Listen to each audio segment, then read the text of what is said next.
Release and Form 10-Q were issued earlier this morning and are available on our IR website. Our IR website includes a cautionary statement regarding forward-looking statements. Today's webcast may include forward-looking statements that we make pursuant to the Safe Harbor provisions of the Private Securities Litigation Reform Act of 1995. These forward-looking statements, including regarding the company's future business plans, prospects, and financial performance, are not historical in nature and are based on management's assumptions regarding the future and are subject to risks and uncertainties, including, among other factors, economic, geopolitical, operating, and industry conditions, legal and regulatory developments, and the company's decisions. Refer to our IR website, the earnings release and 10-Q issued today, and the risks and uncertainties described in our Form 10-K and subsequent filings with the SEC for more information on risks that could cause results to differ.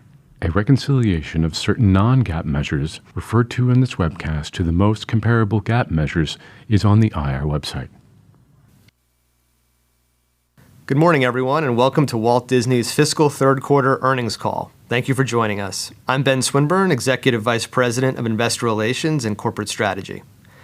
With me today are Josh D'Amaro, our Chief Executive Officer, and Hugh Johnston, our Chief Financial Officer.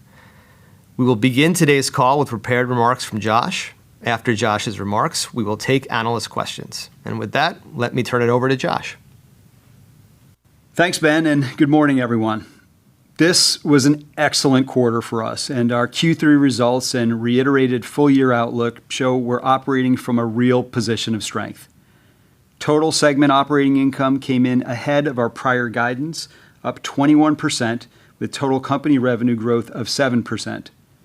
And Disney Experiences delivered record fiscal Q3 revenue and segment OI. Our core platforms, Disney Experiences, Disney+, and ESPN, grew guests, users, and audiences respectively versus the prior year quarter. We are executing well across our businesses and delivering on the back half acceleration commitments we made to investors. And despite the continued macroeconomic uncertainty, we're on track to finish the year strong. During my first 5 months as CEO, I've been focused on ensuring that we execute as one company around a unified strategy. And what we're seeing this quarter is proof that coordinating our franchises, sharing data and technology, and building seamless fan experiences works. Disney's fundamental advantage is the depth of our fan relationships, and that translates directly to durable financial returns. Today, we find ourselves in an environment where consumers have more options than ever for their time, and yet our results show they keep choosing to spend their time with Disney. This success reflects our continued execution across our 3 strategic priorities. First, investing in creative excellence and world-class IP. Second, leveraging technology to accelerate growth and drive returns. And third, deepening our direct relationships with fans by creating a more connected Disney experience. Anchoring these strategic priorities is our One Disney operating model, which will allow us to fully capture the value of our portfolio for both fans and shareholders. I'd like to highlight a few examples from the quarter that demonstrate how the strength of our consumer connections and the power of our IP are expanding our reach and our relevance. First, we grew our global guests 4% year over year, with particular strength at Walt Disney World, while also benefiting from additional capacity at Disney Cruise Line. Forward bookings at Walt Disney World and Disney Cruise Line remain healthy. Second, the strength of our franchise IP was evident in the financial and cultural impact of Toy Story 5, which recently surpassed $1 billion at the global box office. And third, the unique passion of sports fandom drove over 100% growth in NBA Finals and NHL postseason viewership across ESPN and ABC versus the prior season, making this the most viewed fiscal Q3 across ESPN, ESPN2, and ESPN on ABC since 2016. Let's dive deeper into our Q3 performance and our full-year outlook. Starting with Disney Experiences, we're proud of the growth that we've had this year, and we're investing to sustain that growth, and over the lifetime of these projects, deliver double-digit returns. As always, we're being disciplined in our capital allocation with a focus on expanding our capacity around the world and driving incremental demand. The pipeline includes major attractions at every site, including Villains Land in Orlando and the Avengers Campus expansion in Anaheim, amongst others in the U.S., and our previously announced cruise ship expansion. At our studios, the blockbuster success of the latest Toy Story installment shows exactly why Disney is different from the competition and how our stories translate into recurring earnings power. The 5 Toy Story films have delivered over $4 billion in global box office and over 2 billion hours streamed on Disney+. Across all retailers, Toy Story generates more than $1 billion in annual global retail sales and reaches fans across every Disney park and cruise ship, including 4 immersive lands, 19 attractions, and 2 hotels. Now, that's the Disney flywheel in action. One powerful and enduring story told across theaters, streaming, retail, and physical experiences. That integration creates a structure no one else has been able to replicate. Even when our franchise films don't meet our box office expectations, as with The Mandalorian and Grogu and the live-action Moana, our investments in these core properties fuel other parts of our company. The Mandalorian and Grogu drove healthy growth in retail sales for the Star Wars franchise and drew guests to the updated Millennium Falcon attraction at Disneyland and Walt Disney World, and led to significant engagement in gaming as well. And the live-action Moana is expected to be a strong title on Disney+, building on the success of the original film, which is one of the most streamed movies of all time. Our ability to outperform our prior consolidated fiscal Q3 guidance and reiterate our full-year outlook, despite the mixed box office performance, demonstrates the strength of our diversified entertainment model. Of course, I'd be remiss not to acknowledge and congratulate everyone on this past weekend's record-breaking opening for Spider-Man. Congratulations to Sony, Kevin Feige, and the Marvel Studios team. It's an unbelievable result, and it's one more example that audiences will turn out in force for great theatrical experiences. 65 years after his debut, Spider-Man remains one of the most popular characters through consumer products, parks, and streaming. And this weekend, it's a great reminder of just how much strength this franchise still has. And it goes without saying that the success of Spider-Man bodes well for our upcoming and highly anticipated Avengers Doomsday film. The appeal of our IP across multiple consumer touchpoints is central to our strategy, and Disney Plus is the digital centerpiece for that. We're the only entertainment company with global scale in both the physical and digital worlds. During the quarter, we passed an important milestone in app unification, allowing Hulu standalone and bundle subscribers to link profiles and manage subscriptions on Disney+. We delivered a 13% SVOD operating margin in fiscal Q3, and we remain on track for double-digit margins in fiscal 26, excluding the 53rd week impact. Now, we still have work to do scaling Disney Plus outside the U.S., and we're focused on driving growth and returns over the long term in under-monetized markets. Our strategy is clear. Leverage regional relationships and bring local content onto Disney Plus at scale. And that's how we'll grow internationally. Disney's long-term streaming strategy rests on 2 pillars. Make the core streaming experience the best in the marketplace and connect our businesses into a single digital ecosystem. Beyond our films and series, Disney Plus will continue to evolve, bringing together games, merchandise, and other experiences, while offering increased personalization, exclusivity, and benefits for subscribers. All of this is designed to deepen engagement, improve the value proposition, lower churn, and most importantly, increase lifetime fan value. We expect to introduce elements of this expanded ecosystem beginning in spring of 2027. Disney Plus provides the global reach to develop new fans and the consumer data to drive personalization, which are both core to our long-term strategy. That same strategy also extends to sports, where ESPN gives us another powerful way to deepen our relationship with fans. We've all witnessed the unparalleled power of live sports over the past few months.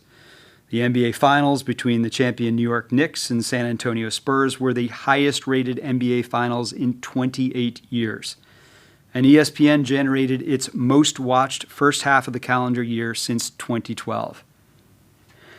As we evolve Disney Plus, we'll continue to bring select premium sports events to the platform to both strengthen the service and drive upsell to the Trio bundle, our highest LTV product. At the same time, ESPN remains the primary destination for daily sports content. Live sports aren't just a viewership play, they're a fan engagement and ecosystem play. When a sports fan engages with ESPN, Disney Plus, or our parks, their lifetime value increases. Underpinning all of this work is our deep commitment to embracing emerging technology. Our company was founded on the convergence of creativity and breakthrough technology, and continuing that tradition is a priority for me and this leadership team. That's why we're leveraging AI to bring the most innovative tools to our storytellers. As I've said before, AI isn't simply about efficiency. It's about enhancing a creative process that will always be human-centered, artist-driven, and creator-led. AI lets us work faster and smarter, particularly in areas of pre- and post-production. Our teams can personalize content and experiences for fans around the world at scale. And we're doing all of this while keeping human creativity at the center. AI amplifies what our storytellers can do. It doesn't replace them. This efficiency, it matters financially too. When our teams work smarter, we can serve more people across our parks and digital platforms and do it more cost effectively. That frees up capital to reinvest aggressively in what drives long-term value, new content and next-generation guest experiences, as well as technology infrastructure that keeps Disney at the forefront of entertainment. To sum it all up, there is clarity of purpose inside this company right now. We know what Disney is, a storyteller with an unmatched ability to reach fans across every format and every geography. We know how technology amplifies that power. And we know that when we operate in an integrated fashion with speed, discipline, and efficiency, we can create long-term shareholder value. With that in mind, let me turn the call back to Ben for analyst Q&A. We're going to start our analyst questions on the experiences segment.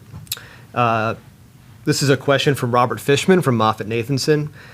Now a few years into the $60 billion 10-year parks CapEx investment cycle, can you provide an update on future revenue growth and long-term margin upside from expanding parks capacity plus the growing cruise ship fleet? How do you balance pricing versus volume growth for parks looking out over the next couple of years? Probably makes sense for you to take this, Josh. Yeah, I'll take that. Okay, well, thanks, Robert. These are great questions, particularly in light of the results that we just reported today and the solid returns that we're seeing in our business. And it probably makes sense just to start right there with Q3, a pretty clear demonstration of our ability to drive growth. And we did this through investment in new initiatives, and of course, it's on the heels of our base business, which remains really strong. It was another record revenue quarter for the experiences segment. Revenue was $10 billion. It's 10% above where we were in Q3 last year. And I know there was a fair amount of speculation about the strength of our domestic parks. Well, clearly they were strong. Outside the parks, we also saw expansion at Disney Cruise Line. We had the Disney Destiny and the Disney Adventure performing quite well. In Paris, over at Disneyland Paris, we expanded with the opening of World of Frozen, and that's been really well received by our guests. And then consumer products business, it also benefited from our theatrical slate. And then just from an OI and a margin perspective, the experiences segment, again, delivered Q3 records, which was fueled by the strong revenue growth. And then on top of this, and this is really important, we delivered 4% global guest growth, and we had 3% attendance growth at our domestic parks. And on top of that, spending was up. We saw 4% growth in per cap spending at our domestic parks. It's important, I think, to highlight that we're performing significantly better than our competition, and in doing that, delivering strong volume and per cap spending results. And to remind everyone, we're achieving this even during a period where there's a fair amount of macro uncertainty. So I guess when you think about it, the takeaway here is pretty clear. The consistent investments that we've made over time, combined with the fact that the experience Disney provides to its fans, it's truly differentiated and and highly valued. And I think that should give you and the broader investing community confidence that we'll continue to grow over the years to come, especially as we continue to invest in our global capacity. Now, in terms of future returns, having previously led this segment, I can also say that our capital investments, all of them, they go through very, very rigorous evaluations and are supported by clear and well-defined return expectations. So looking forward, while we haven't provided a longer-term revenue or margin outlook for the segment, we did just this morning guide to the high end of our prior high single-digit OI growth for fiscal year 26, and that excludes the 53rd week. And this performance will be driven by the overall strength of our portfolio. So, Robert, back to your specific question, we expect to balance both volume and yield, particularly as we're expanding through our capital plan, so that ultimately we can serve more fans and make the experience, whether that's on land or on sea, even more desirable. So I hope that's helpful. Great. Another question on our capital plan and returns from Laura Martin at Needham. Hugh, I think probably for you, when we think of return on invested capital on the park's capital investment, are the ROICs on the early years CapEx higher than the later years? That is, are there declining returns as Disney spends more money? The idea is the earliest spending is low-hanging fruit. Got it. Thanks for the question, Laura. As Josh said, we greenlight projects that really are driven by two things. Number one, attractive returns on the projects. And number two, they bring value to the guest experience. Our return on invested capital experiences is increased meaningfully over time, and we do expect strong returns into the future. You're right in observing that we are seeing the impact of those projects quickly, with the Q3 global guests increasing at 4%, segment margin increasing for the quarter. So we certainly are seeing a positive impact, but you shouldn't expect to see the returns on projects deteriorate over time. In fact, what drives the timing of those projects is much more around the operational needs that we have and the capacity of shipyards and things like that, more than it is just jamming all of the attractive return projects up front. So we did try to help you all in the shareholder letter and the link we provided to give you a little bit more sense of the sequencing of the projects that are out there on the horizon. But we feel good about the returns of these projects well into the future. Thanks, Hugh. Question from Rich Greenfield at Lightshed Partners. You've rolled out several new discount programs at U.S. parks recently. There's an after 2 p.m. pricing at Walt Disney World, Anaheim resident pricing at Disneyland, and a new evening access option. Are these designed to offset continued weakness in international visitation? Do they signal any increased concerns about attendance trends? I'll give that one to you, Josh. Okay, thanks, Rich. Well, it actually seems like this is a pretty timely question given our performance in Q3, and hopefully the results and the answer that I'll give here can provide some comfort or at least some context that when you see promotions in the market, it's not something to be concerned about, or it shouldn't be a measure or a gauge of the health of our business. We've been deploying promotional offers regularly, and what they're really about is going after a targeted market segment to drive incremental value and ultimately make sure that we're making the best use of our assets and all the capacity that we have available to us. Now, each of these programs, they're designed to reach a specific guest, and that could be a value consumer. Maybe we're going after a local resident. It might be a guest who's looking for some flexibility in how and when they visit.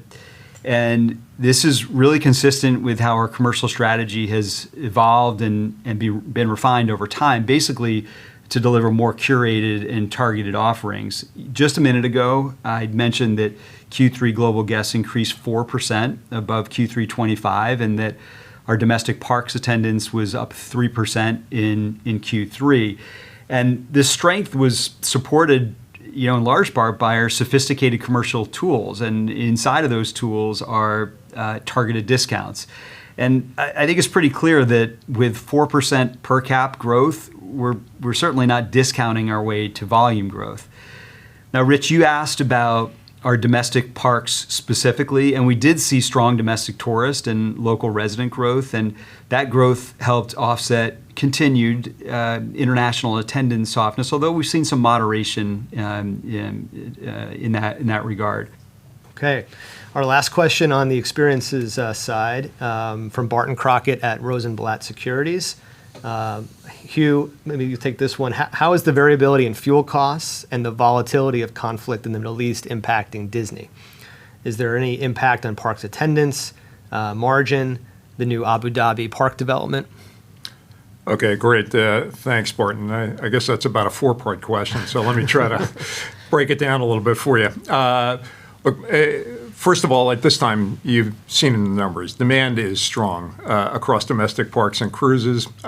Consumer products also had a terrific quarter, benefiting from the IP strength we have.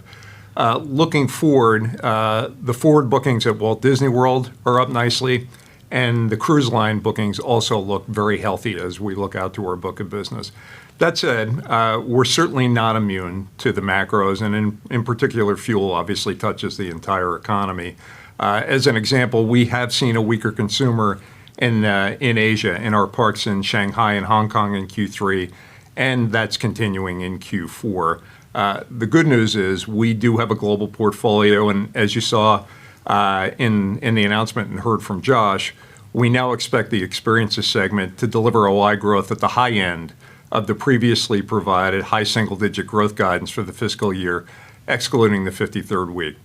As relates to Abu Dhabi, look, that new park is being designed with a long-term view. These are multi-year projects to put in place, and obviously once we put them in place, they last decades and decades. We continue to believe in the strategic rationale behind the project, and we are fully committed to seeing that project through. On the topic of fuel, specifically through the hedging program and the fuel efficiency initiatives that we have at the cruise line, we're really seeing very little impact from the fluctuations in the price of oil during the current year. And then last but not least, while we're on these types of topics, tariffs. We had about $100 million of tariff refunds in the quarter at Disney Experiences, which hit segment OI with no impact on revenue. There'll be a smaller benefit, if one at all, in Q4, and the full year impact will really be immaterial because the costs associated with those tariffs were actually in the first half of 26. So it really nets to basically nothing for the year. Okay, great. Now we're going to turn to questions on M&A, strategic priorities, and capital allocation. I'll start with a question from Mike Morris at Guggenheim. Fiscal 26 plans include at least $8 billion of share repurchases and approximately $24 billion of content spend. How do you weigh the pace of the buyback against continued investment in content and experiences capacity expansion? At what free cash flow or leverage threshold does the buyback pace step up? And should investors expect the current authorization to be fully deployed within fiscal 26? Obviously, we had an update on the buyback front in the letter this morning. So, Hugh, why don't you take that one? Great. Thanks for the question, Mike. You know, as you well know, our company generates a lot of free cash flow, and we do have a very strong balance sheet. And we're not really looking to build cash, and we're not looking to delever the balance sheet meaningfully from here. We like where we sit in terms of leverage right now. So the goal as a company is to both drive growth and to drive capital return to shareholders, and we actually have the capacity to do both. As we think about our capital allocation priorities, number one is always going to be investing back in the business to drive growth, and we're doing that. We're turbocharging the experiences growth with our $9 billion of fiscal 26 CapEx, and you can see the results on that in terms of the accelerated growth we're seeing in that business. We also plan to grow content spending from the current levels over time. We've talked about international in particular as being an opportunity where we think we can make a difference. On content, we're on track to spend $24 billion across the company this year. That's up modestly year over year. And then as we think about shareholder returns in that aspect of capital allocation, I'd certainly highlight two things. Number one is the semi-annual dividend, which we've obviously been increasing. And number two, in terms of the share repurchase program, recall we originally guided to about $7 billion in fiscal 26, and now we're up to at least $9 billion. And the reason we're doing that is largely to utilize the cash that had been set aside previously for the OpenAI deal and now from the expected proceeds from the A&E transaction, which was announced overnight. One thing I'll add, Mike, as Josh said, we're highly focused on operating with speed and agility and improving productivity and efficiency across the company so we can invest in accelerating growth. I will tell you that this work is ongoing as we look at meaningful reductions to cost, including labor and SG&A, and we'll update you on progress as we move forward. Okay. Great. Josh, another question from Robert Fishman. I'll ask this to you. So Okay. with more strategic corporate actions taking place following Fox's Roku acquisition and Comcast announcing an NBCU spinout, can you share updated thoughts on how Disney's portfolio of assets is positioned to compete against this changing media landscape? And do these moves by your peers impact your bundling strategies with Fox One and ESPN Unlimited, or even potentially Peacock? Okay. All right, great. Well, thanks, Robert. There's a lot going on in this space, so I figure this question, it might come up. I guess I'll start with the fact that each of the situations in your specific question is actually specific to the companies involved. And for us at Disney, I feel good about the fact that we're running our own playbook here, and it's working for us. And in order for us to compete successfully in a media landscape that's changing so fast, we're clear on what we need to do, and that's invest in our core competitive advantages. And you're seeing that in our investments in content and in streaming and in experiences. Our approach, and I've said this before, is to leverage our owned IP and own that direct consumer relationship through all of our platforms, whether that's Disney Plus or Hulu, ESPN, and even the parks for that matter. And I think that approach positions us to best monetize across Disney, across the entire ecosystem. We just fundamentally believe that owning that relationship, it gives us the data, it gives us the consumer insight, the pricing control to keep improving the value proposition over time.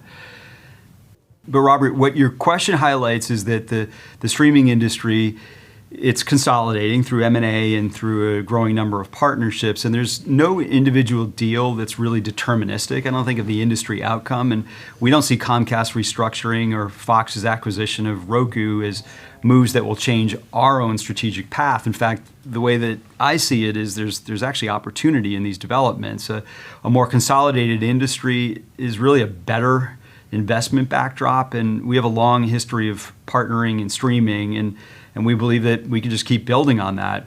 Now, of course, we're going to look at every distribution opportunity on its merits, and we'll always assess whether it's consistent with our strategy of owning the consumer relationship.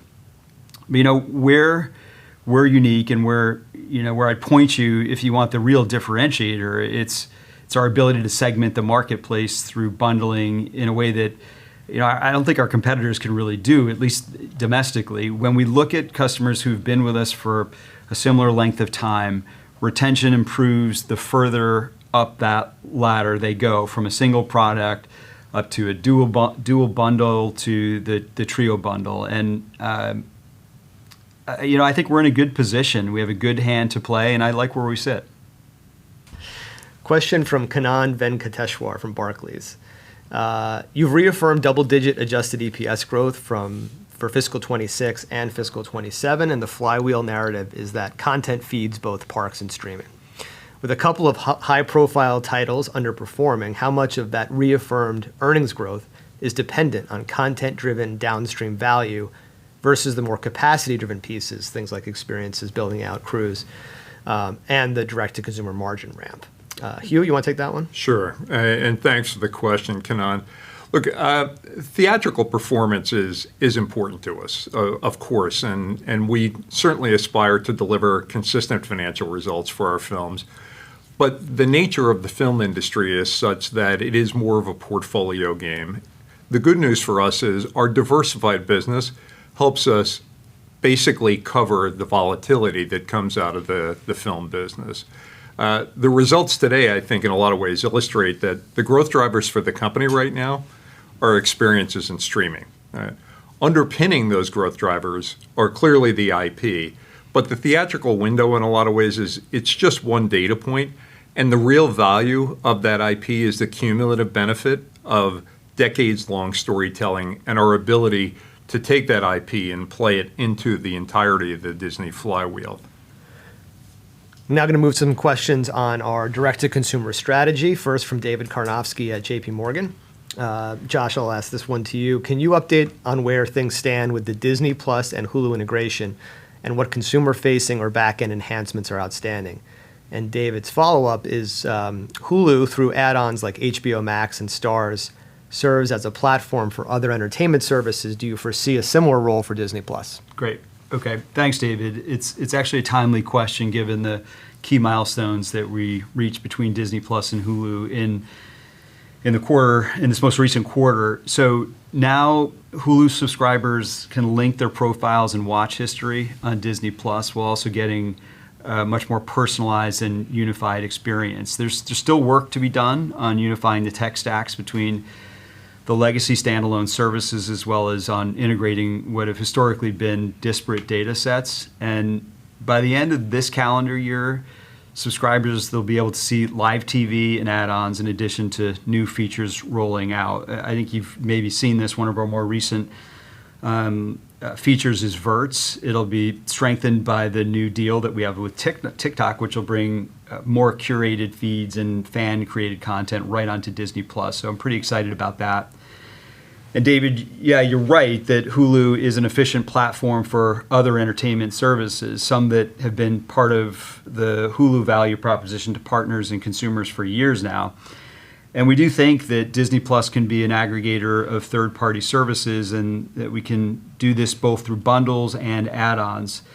And with Disney Plus, this is an opportunity on a global basis as well. I mean, given, number one, our history and current Hulu add-on offerings, and number two, our DTC scale, we're one of a very short list that's well-positioned for aggregation. I'd flag in particular the Disney Plus, Hulu, HBO Max bundle.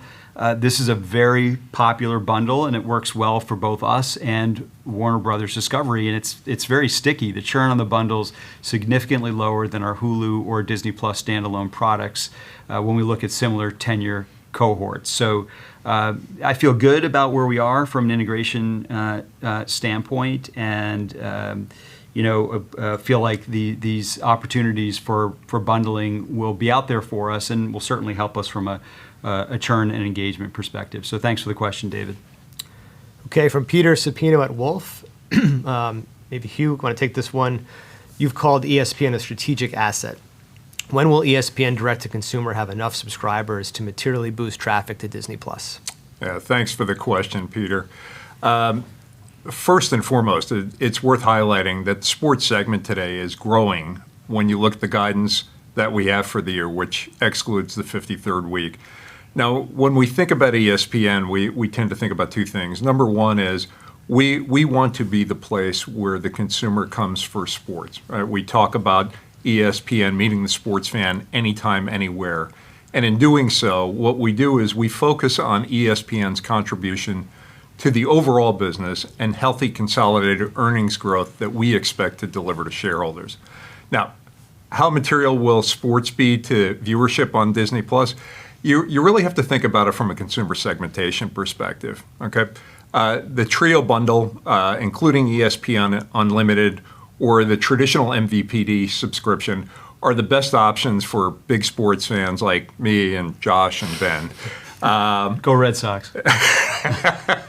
I'd say go Mets, but so our strategy on Disney Plus is to bring additional sports content to Disney Plus users and to drive additional upsell into Disney Plus, Hulu, and the ESPN Unlimited bundle.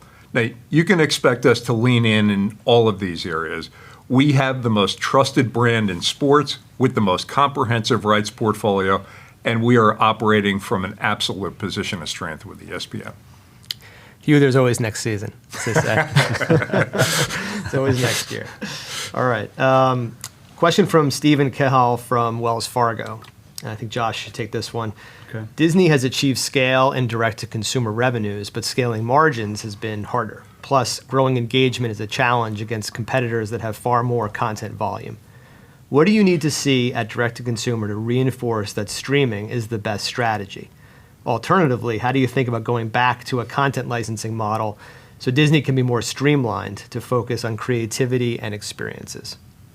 Okay, thanks, Stephen. By the way, we appreciated your thoughtful note on this subject a few weeks back. Let me try to address the streaming versus licensing question. I'll do that head on, and then I'll talk about what we're looking for to validate our view. First, there shouldn't be much of a debate about whether streaming can be a highly attractive business with fairly recurring and predictable revenue growth, as well as the high incremental margins that we're looking for. Netflix has shown that that's possible.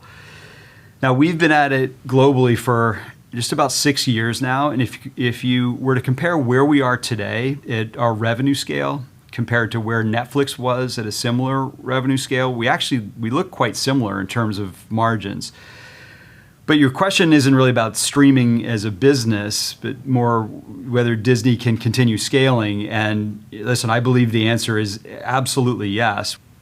Beyond our confidence in the financial model, we strongly believe that a large global user base is strategic to ensuring that we're able to drive longer term growth, especially as new technology cycles emerge like AI. And the consumer touch points that our streaming platforms provide, they give us a global user base to communicate with, and importantly, a critical first-party data set that will enable personalization and continued product innovation, and it establishes a foundation that we can build new revenue streams on top of over time. And this is only possible through a direct-to-consumer relationship inside a wholly controlled and branded environment. As we look to make Disney Plus I've said this before, the digital centerpiece of our relationships with fans, we're just playing a different game. It's an opportunity that's unique to us. The shift to a purely licensing model, it could sacrifice all of that strategic value. Content licensing is by nature, it's a lumpy business. It's subject to supply and demand dynamics in the marketplace at a given time. I mean, it's not to say that there isn't a role for content licensing. We do license some content to third parties today, but exiting direct-to-consumer for licensing exclusively would likely lead to both inferior strategic and financial positions for our company and our shareholders. The last part of your question, what do we need to see to validate that our strategy is working?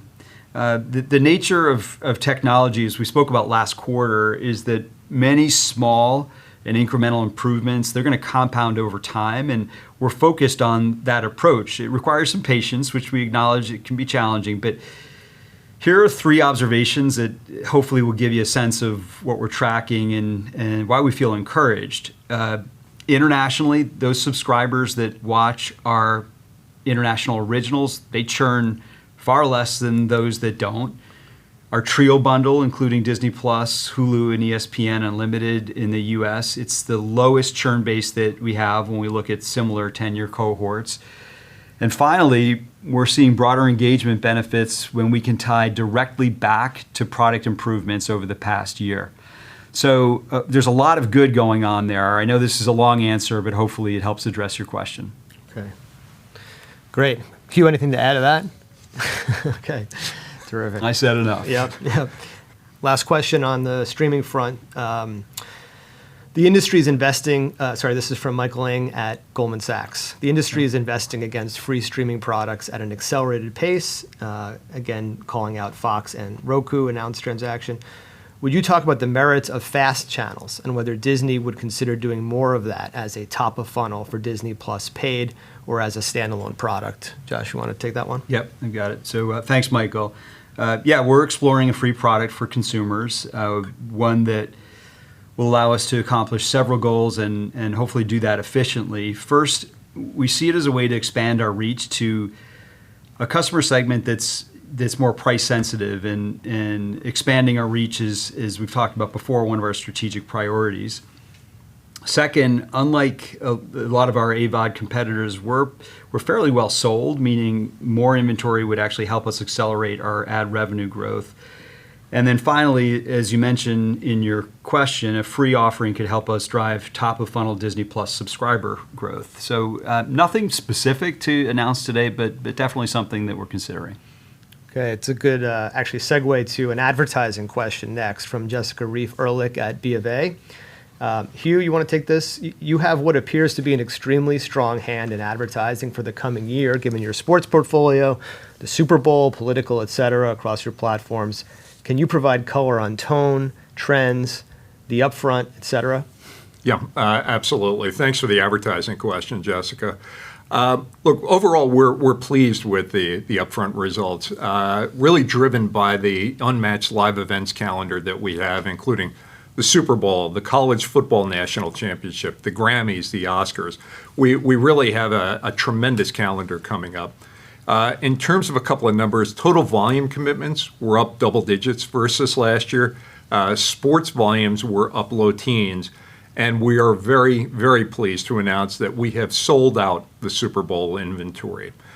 Now, overall, the current tone I would have is to characterize the market as healthy in sports, which obviously plays to our strength heading into the fall, but at the same time, competitive in streaming, especially given the growth of supply in the marketplace. That supply, of course, is creating some pricing pressure for us and for others, which you saw in our SVOD ad sales growth rate this quarter. Across international, especially in EMEA, we're seeing real demand for Disney Plus as we expand our ad tier and we optimize the sell-through in our growth markets. From a categories perspective, as is typically the case, it's a bit of a mix. We're seeing good momentum in healthcare, in financial services, and in the political categories, while telecom and restaurants and CPG are displaying some softness, as you would expect with the consumer environment these days. All right, our next topic is on AI and technology. This is from Sean Diffley at Morgan Stanley. How is AI being used in filmmaking at Disney today? How can we think about cost savings across different film types? Or is it more of a velocity accelerator and creativity unleash? Josh, we'll give that one to you. Yeah, I'll take that one. So thanks, Sean. Yeah, I mean, you're spot on. We're using AI strategically across not only our studios, but across the whole enterprise. And we're doing that to gain efficiency, to be faster, to accelerate velocity, and unleash creativity inside of Disney. And we look at our studios as technology leaders in content production, and this goes back to Walt over a century ago. We've always pushed the cutting edge of innovation in our storytelling. We've done this at ILM, Industrial Light and Magic, at Pixar, Disney Research Studios, and Walt Disney Imagineering, and basically we're building upon years of machine learning by now innovating with AI tools. And with AI, it's of course not just about efficiency. We use it first and foremost to enhance a creative process. That creative process, by the way, will always be human-centered. It'll always be artist-driven and creator-led. We've cultivated the world's richest portfolio of IP and production experience across now a century of filmmaking, and this gives us a huge advantage over our peers that I don't think there's any other entrant that could come in and quickly replicate.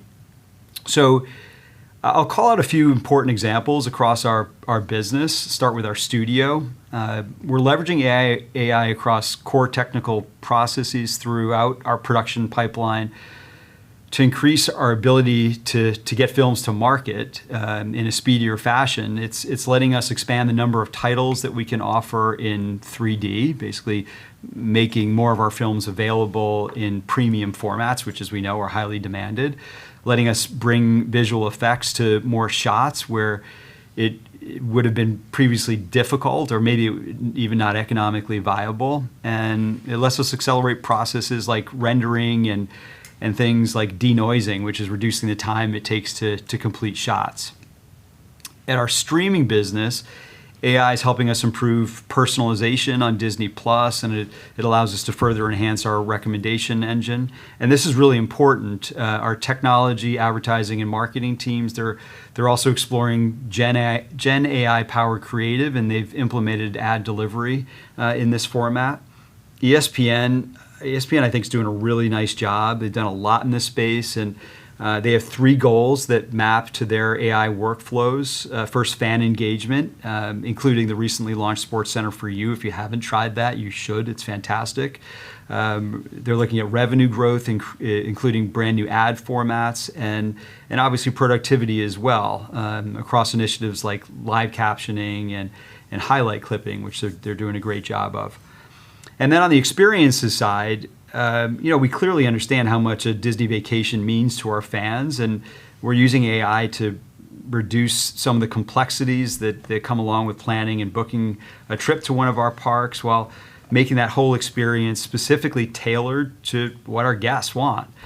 So there's a lot going on in this space, and our teams are going to continue to push across the company. It's a pretty exciting time for us. Okay, next question's from Brian Kraft at Deutsche Bank. Again, I think, Josh, probably for you. You've discussed making Disney a more agile and technology-enabled organization and have been investing in technology. Where have you seen success thus far, and where do you see the most upside from further investment in tech? Okay, thanks, Brian. It's actually a pretty good follow-up to the prior question on AI, because we do think more broadly about the overall impact technology and innovation can have across all of our workflows and across all of our earnings base. One area that's an enterprise-wide priority for me and our whole team is data unification. Large companies with multiple businesses, especially ones that have been built over time through a series of acquisitions, they often end up with disparate data sets that sometimes don't talk to each other, and we're putting real resources behind fixing that. So essentially, we're unifying our consumer data across the entire company so that we can serve our fans better and then drive lifetime value. There are very few companies in the world with the breadth and richness of data that Disney has across parks and streaming and studios and consumer products. Almost nobody else can connect a fan's experience the way that we can, and unifying that data, it actually lets us use it. We're also investing pretty aggressively in technology that creates better experiences for our guests in our parks and in our cruise ships. Our research and development labs are developing next generation robotics that can interact with guests in personal and emotional ways, not just in functional ways. And in Imagineering, our teams are using AI tools that let our Imagineers design more ambitious, more exciting experiences for fans around the world, and they're doing it a lot faster than they could do it before. That same discipline, it's showing up, as I've talked about, in our studios. We're using technology to drive efficiency throughout the production process so that we can direct more of our resources to what actually matters, and that's the quality of our storytelling. So I guess if you put it simply, we're focused on becoming a more effective, a more agile, more innovative company in everything that we do at Disney, and technology is the connective tissue that makes all of that possible. All right, we're going to take some questions from some of the news this morning on our TikTok announcement. A couple questions, one from Jessica Reeve-Ehrlich, one from Sean Diffley. I think the punchline is essentially, how do we define success? How does this agreement sort of fit into our strategy overall at Disney+? Yeah, well, this is a big announcement for us this morning, and an important one as well. TikTok is a platform where millions and millions of creators are coming to discover new IP, to create new content. And we know specifically with Disney, we have, some of our biggest fans are creating their own stories, they're discovering new content, they're sharing their love of the brand, and it's important for us as the Disney company to be out there with the fans, making sure that they're seeing us, they're engaging with us, and at the same time, we now are going to have the ability to port some of the best content from TikTok over into Disney+. You've heard us talk about Verts in the past, and this is going to be an opportunity now to have that native TikTok content come over to Disney+. And so our biggest fans on Disney+ will now be able to engage regularly. And essentially what that does is it creates a more complete experience on Disney+, and it's a stickier app. People stay around for longer. And obviously that benefits our whole ecosystem, then people discovering more of our content and participating more with the Disney company. So it's a pretty big deal for us and very much in line with our long-term strategies on streaming. Great. And then a couple on the parks results. Sean Diffley from Morgan Stanley thanks us for the additional disclosure on cruise launches. You're welcome, Sean. How much visibility and confidence do you have in those timelines? Maybe I'll throw that one to you, Hugh. Yeah, Sean, thanks for the question. We are actually highly, highly confident in those timelines. The ships that'll be coming in from here forward are ships that are very consistent with the way we have traditionally built ships, sort of from scratch ourselves. We have the slot. The manufacturer of the shipbuilder is highly reliable in terms of building them out. So from that perspective, we certainly feel extremely confident that we will hit the timelines. Right. And then a question from Robert Fishman at MoffettNathanson, also on parks. Can you frame how much of Walt Disney World growth is from your organic investments versus a snapback from the initial attendance headwinds from Epic opening last year? Looking ahead with all your new experiences coming in the portfolio, how can that continue to deliver double-digit returns? We talked about returns already, but maybe you guys could just talk about the sort of underlying drivers in the business that we're seeing versus kind of easy comps. Yeah, no, happy to talk about that. And Robert, you may recall last year when there was a lot of concern about this, we were not terribly concerned about it, and we had put out some forecasts, and frankly, our forecasts were extremely accurate on that front in terms of the impact of the Epic Park. So credit to the parks team for doing that so effectively. The consequence of that, of course, is right now it's almost entirely driven by our own organic actions, the investments that we're making in the business, the marketing executions, all of what we're doing to drive attendance growth, in particular in the domestic market. So we certainly feel very, very good about that. All right, we have a question from Batya Levy at UBS.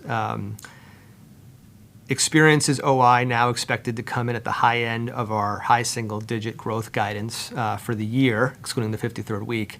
Batya is asking, is this just the tariff refunds in terms of the higher guidance or core outperformance? Hugh, you want to take that? Yeah, thanks for the question, Batya. No, in fact, tariffs really have nothing to do with it. Everything that's happened in tariffs, the tariffs we paid were in the first 2 quarters of this year, and the refund was in the third quarter. If there's anything in the fourth quarter, we expect it to be immaterial. So for the full year, essentially tariffs have zero impact. Instead, what's driving the performance is actually terrific execution by the parks team, both from the perspective of the domestic parks and certainly Paris is doing well as well. So, and the cruise ships, of course, are driving strong growth. We feel great about the attendance growth. We feel great about the per caps we're receiving, and we think we're competing effectively in the marketplace, and that's why we're doing so well. Okay, that was our last question. To close out the call, I'm going to hand it back to Josh. Well, thanks, Ben, and thank you all for the time this morning. I think you can see in our results and hear in our answers to your questions that we believe we are uniquely positioned in the global entertainment industry. We have clear growth drivers and experiences in streaming and unmatched breadth and depth of IP. In an increasingly fragmented attention economy, consumers are choosing to spend their time with us across our core platforms, experiences, Disney Plus, and ESPN. Finally, we're delivering on the financial commitments that we've made to the market. We look forward to continuing to engage with the investment community and our shareholders, including on our fiscal Q4 earnings call scheduled for November. Thanks, everyone.